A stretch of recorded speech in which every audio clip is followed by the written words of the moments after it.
Magandang gabi po, mga kabikay. Welcome po sa ating Barangay Kapre. Ako po muli, si Boy Kapre. Isa na naman pong kwento ang ibabahagi natin na mula sa tunay na pangyayari. Simulan natin. Taong 2009, sa lungsod ng Tagbilaran, hindi ko maiwasang kabahan ng makita ang mga balita sa telebisyon. May natagpuan na namang biktima sa Talahiban at napakamisteryoso ng naging kamatayan nito. Wala naman kasing sugat o anumang palatandaang pinuwersa ang bangkay nang makita ito ng mga pulis. Kagaya ng mga naunang otopsiya, said ang dugo ng biktima at nawawala ang mga laman loob nito. Kay daming mga haka-haka na nagsilabasan, pero wala man lang silang maski isang bagay na napatunayan. Hindi ko maiwasang kabahan dahil ang lugar na nabalita kung nasaan ang mga misteryosong kamatayan ay sa mismong lugar namin. Sa aming barangay at mga kapitbahay pa namin ang naging biktima. Sa ilang beses ko nang sinubukan na matyagan kung sino ba ang salarin, ay wala man lang akong natagpo ang maski isang ebidensya na magpapatunay na may kriminal sa mga nasabing kamatayan. Sabi naman ng iba, baka may sakit na kumakalat sa aming lugar. Baka daw, ibinibintang lang sa amin ang nangyayari mga krimen sa isang bagay. Pero maaaring sakit daw pala yun na dahan-dahan ng kumakalat sa aming lugar. Hindi naman ako naniwala na sakit ang lumalaganap niyan. Dahil mahirap ipaliwanag ang malabulang pagkawala ng mga laman loob, lalo pa yung dugo, nang wala man lang nalilikhang sugat. Sa lahat ng mga pinaka-interesadong bagay na narinig ko, ay ang salaysay ni Aling Aida. Ayon kay Aling Aida, kagagawan ng mga aswang ang mga nangyayaring patayan sa aming lugar. Pero ang mga aswang na ito ay hindi lang basta halimo. Sila ay isang klase ng matataas na uri ng aswang na tinatawag na manlalali. Hindi raw natin alam na baka nakakasalamuha na natin sila sa araw-araw. Ginagawa nila ang mga bagay na ginagawa din ng mga normal na tao. At higit sa lahat, pumapasok sila sa simbahan na hindi man lamang nasisilaw o nanghihina. Mahilig silang manlinlang ng kanilang mga biktima, makikipagkaibigan, at dadalhin ang kanilang napupusuan sa lugar kung saan kaya na nila itong patayin nang wala man lang kahit sino ang makakaalam. Maliban sa gawaing iyon, madalas din silang mag-abang sa madilim na kalsada. Natataong alas 6 ng gabi at nasaan yung aswang pero hugis tao pa rin. Kadalasan ay lalaki ang kanilang nagiging biktima at nagpapakita silang magulo ang buhok at marungis ang muka na parang taong grasa. Kapag nagkunwari silang lalapit sa iyo, ay hindi mo raw ito mapapansin, lalo na yung paghaba ng mga kuko nito. at pagpapakawala ng nakaririmarim ng ngiti bago pagagapangin ang kanyang mahahaba at magulong buhok na animoy may sariling isip para sugurin ang biktima. Meron din itong nakahihindig na malasinulid na dilang kayang pumatay sa isang iglap. Yung nagsisilbing sumisip-sip sa dugo kapag nasukol na ang nagpupumiglas na biktima. Manghang-mangha ako sa paliwanag ng ginang na kung ikukumpara ang aswang sa ibang krimen na itinuturong dahilan ng pagkamatay ng mga tao, ay mas kapanipaniwala pa. Kaya naman bilang isang tanod, kahit walang ipinag-uutos ang aming kapitan, ay pinili kong gawin ang aking trabaho at magmatsyag sa gabi. Magtatago lang naman ako sa dilim at hindi magpapakita para makuhanan ko talaga ng ebidensya kung sino man yung kriminal na naghahasik ng lagim sa aming lugar. Napili ko ang tulay na pagtatambayan at sa malalagong kahoy sa may dulo ako nagtago. 6:00 na nun at sa ganitong oras ko natatansyang dumarating ang manlalayog. Kaagad na ipinuwesto ko ang aking sarili habang mahigpit na hawak ang aking pamalo na siyang daladala ko nung gabing yun. Naghihintay-hintay ako hanggang sa may makita akong estudyante. Kumakanta-kanta pa ito habang naglalakad pa uwi. May suot itong headset at sumasabay ang ulo sa saliw ng awitin. Hinayaan ko lang na duman ang estudyante dahil mukha namang matino ito. Ilang saglit lang, may sumunod sa babaeng estudyante. Isang ginang na sa tansya ko ay nasa edad 40. Nakasuot ng abuhing duster at walang suklay-suklay ang mahaba at magulo nitong buhok. Mukhang palaboy ang nasabing ginang, kaya pinagmasdan ko lang ito. Habang ang estudyante naman ay nakahinto sa isang tabi at hawak ang cellphone. Mukhang may katatagpuin pa yata itong estudyante at sigurado akong nobya ng babae ang kanyang hinihintay.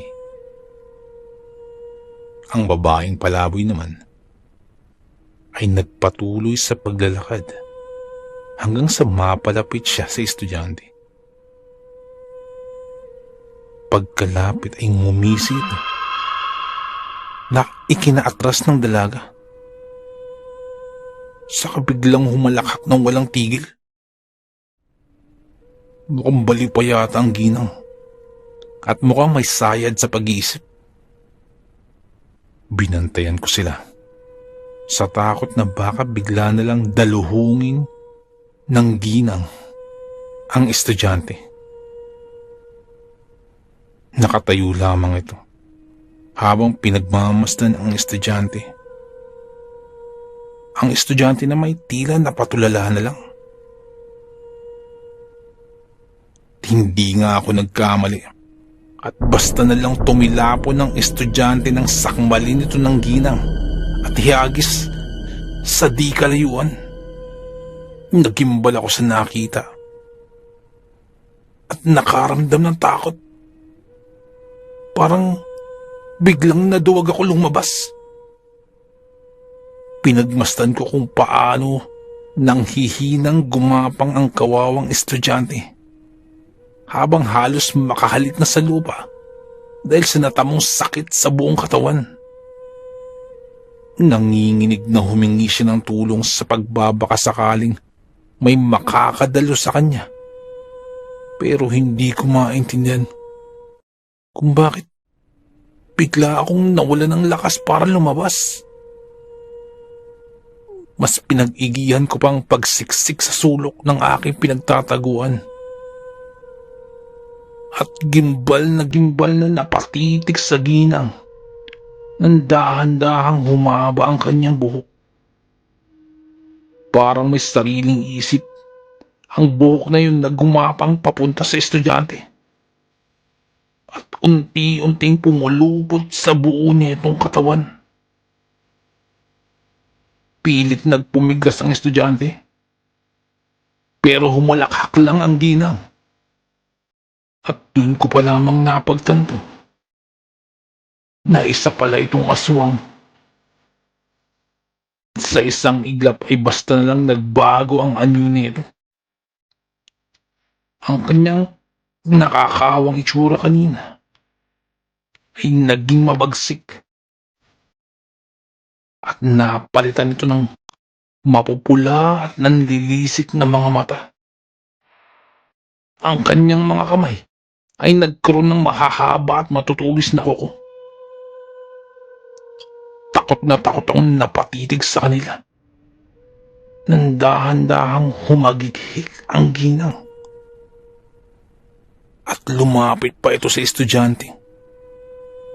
Tumutulo pa ang laway nito.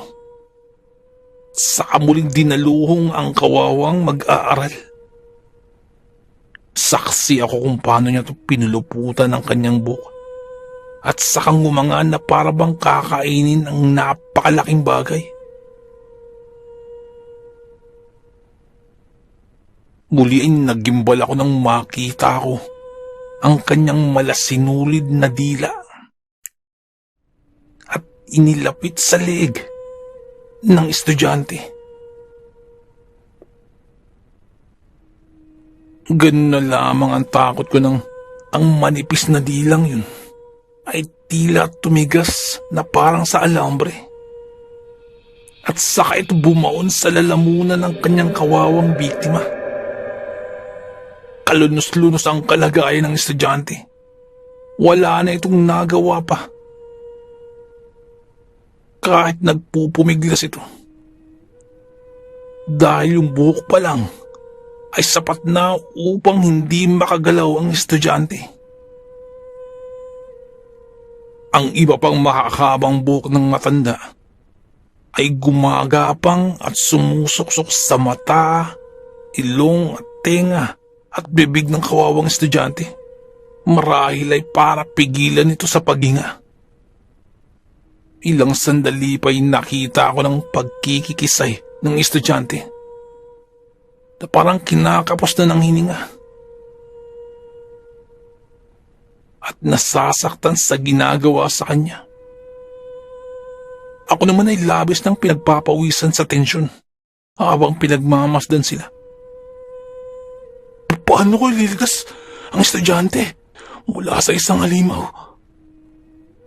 Mga katanungang tumatakbo sa aking isipan.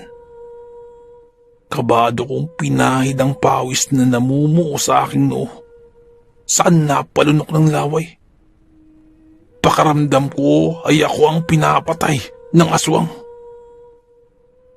Maya-maya pa'y sinisipsip na nito ang dugo ng kanyang biktima. Gamit ang malasinulid nitong dila. Tinitigan ko ang kanyang bulto at itsura. Tiyak kong hindi siya isang normal na aswang lang. Naririnig ko ang huling hugot ng hininga ng estudyante. Saka ito lumaylay. Tanda ng binawian na ito ng buhay. Akala ko'y tapos na ang babae sa kanyang ginawa sa biktima. Dahil ganun na lamang ang gulat ko. Nang dahan-dahan naman niyang pinagalaw ang kanyang buhok. Hanggang sa lahat ng hibla nun ay lumabas ulit sa mata, sa ilong, tenga at bibig ng estudyante.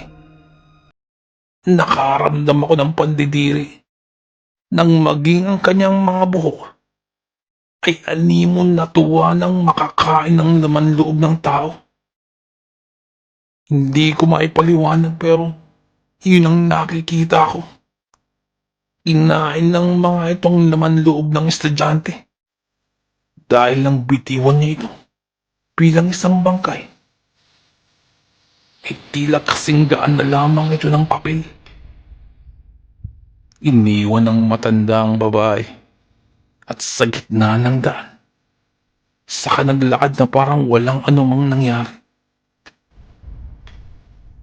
Nag-intay pa ako at nagmacheck. At nang sa tingin ko nakalayo na ang babae, ay walang ingay akong lumabas ng aking pinagtataguan at nilapitan ng kawawang biktima. Maingat kong sinuli ang kanyang leg kung saan tinusok ng aswang ang kanyang malasinulid na dila. Pagkatingin ko, ay wala man lang akong makitang bakas o sugat man lamang o kahit gasgas na maaring pagdaluyan ng dugo. Nanlamig ang buo kong katawan sa aking natuklasan. Paano ito nagawa nung aswang na yun? Wala man lang pasa o gagalos. Gayong hinagas niya ito ng malayo. Naging palais sa panduloy sa akin kung papaano niya nagawa ang ganong pag-atake nang hindi man lang nagkakaroon ng mga bakas ng sugat ang kanyang biktima. Hanggang sa sumapit na lang ang ilang araw, ay muli akong nagabang. Palagi kong nakikita ang matandang iyon na nambibiktima. Pero wala man lang bakas para malaman kung sino siya. Ako'y nagiging tensyonado na. Maging ang aming mga kasamaan dahil sa sunod-sunod na krimeng nangyayari na hindi naman namin mahanapan ng solusyon. Kahit ako'y nakakaramdam ng awa sa aking sarili dahil nakita ko niyong aswang. Ngunit kakaibang takot ang dumaloy sa aking katawan. Ngunit nakakaramdam din ako ng konsensya. Parang naging tanod pa ako pero wala man lang ako nagagawa. Kaya naisip ko, abangan muli ang ginang. At sa pagkakataong ito, susundan ko siya matapos siya makapambiktima. Para man lamang makabawi ako kahit papano. Alam kong masyadong delikado ang aking gagawin. Pero wala na akong mapagpipilian pa. Isa sa aking mga kumpare ang nagsabi na kung nakita ko nga kung paano ang estilo ng nasabing aswang sa pagpatay ay malamang na isang manlalayog ang nasabing nilalang. Ang aswang na ito ay nag-aabang bandang 6:00 ng hapon hanggang sa tuluyan ng lumalim ang gabi. Mailap ito at mapagmatsyag sa paligid. Kaya naman kailangan maging handa, oras na, makasagupa ng isang kagaya nun.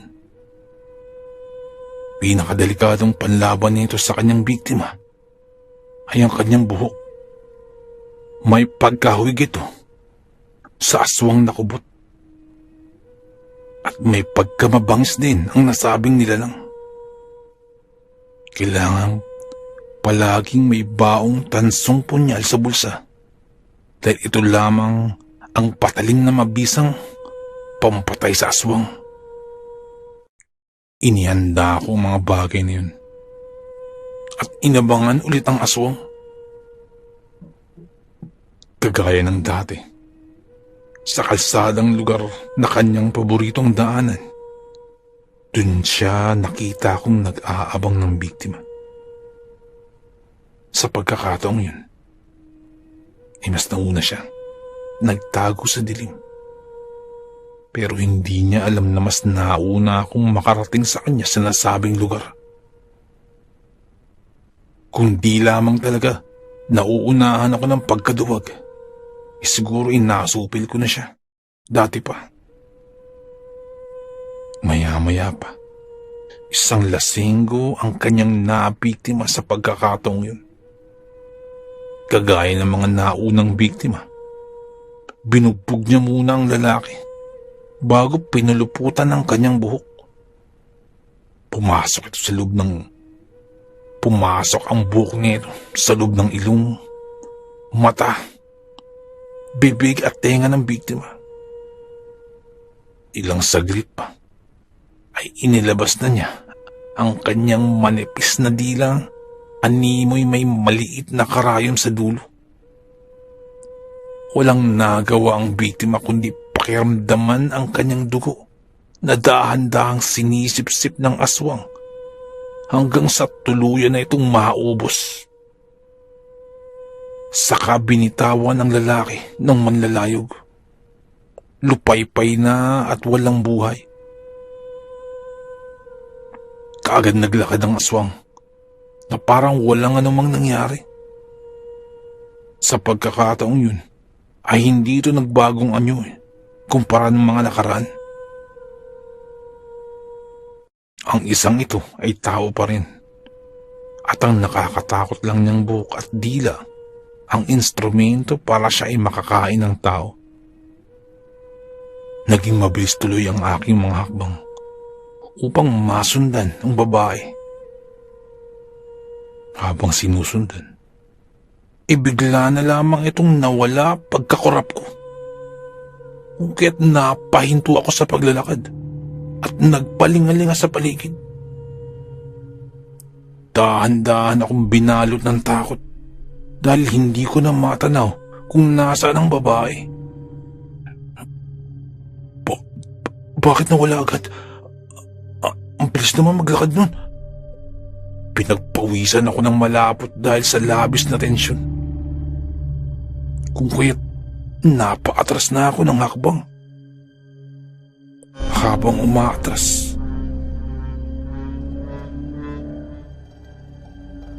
ganun na lamang ang sinda ko ng aking nadama. Nang daluhungin ako ng babae, hindi na ako nakapiyok pa. Binalot na ng takot ang buo kong pagkatao at dun ko pa lamang napagtanto ng husto. Nang sumugod sa akin ay ang kanino ko pa sinusundan na babae. Hindi na ako nakapagsalita pa dahil nag-umpisa nang pumulupot ang kanyang buhok sa aking binti, pataas sa aking bewang. Nanginginig ako sa takot at pilit nag-isip ng aking gagawin. Lalo na't nakita ko pa ang kanyang mapupula at nanlilisik na mga mata. At nakatuon lang ito sa akin. Unti-unti humihigpit ang pagkakapulupot ng kanyang buhok sa aking buong katawan. Ngunit naswertihan naman na nasa gilid ang aking kamay. Dahan-dahan kong kinapa ang punyal na nasa aking bulsa. Dahan-dahan kong nakuha ito sa pamamagitan ng aking daliri. At dahil hindi pa niya nagagapos ang aking mga kamay, ay malaya ko itong naiwasin. Dahan-dahan kong pinanggapang ang aking mga daliri patungo sa punyal hanggang sa unti-unti ko na itong nahawakan ng buong higpit. At dahil hindi pa niya nagagapos ang aking mga kamay, ay walang habas ko itong iwinasiwas sa kanyang buhok dahil upang maputol ang mga ito. Halos mabingi ako sa kanyang pag-angil at pagsingasing. Saka ipinakita sa akin ang nakalawit ng dila na para bang sinulid na may karayom sa dulo. Matapos kong maputol ang kanyang mga buhok, ay walang babalang sinaksak ko siya sa mata dahilan para mapaungol siya sa labis na sakit. Taranta akong napatras at hintakot na nagtatakbo palayo sa takot na baka lumundag ito at parusahan ako dahil sa aking ginawa. Nang ligtas akong makauwi, ay kaagad kong isinalaysay sa aking pamilya ang tungkol sa manlalayog na nakaengkwentro ko. Kinabukasan ay tinungo namin ng aking mga kasamang tanod ang bahay ni Aling Alicia at hinuli ang matanda dahil sa krimeng nagawa niya. Sigurado ako, siya ang umatake sa akin kagabi. Nakilala ko siya kagabi dahil sa pagkakalapit ko sa kanyang mukha. Naabutan namin ang matanda na ginagamot ang kanyang mata. Pero wala na itong nagawa at hindi na nakaangal pa. Nang agad namin itong paligiran at tinalian. At saka dinala namin sa mga pulis. Labis ang pasasalamat sa akin ng aking mga kababaryo at pinarangalan ako bilang isang matapang na tanod na siyang nakapagturo kung sino nga ba ang salarin sa krimeng naganap sa aming lugar.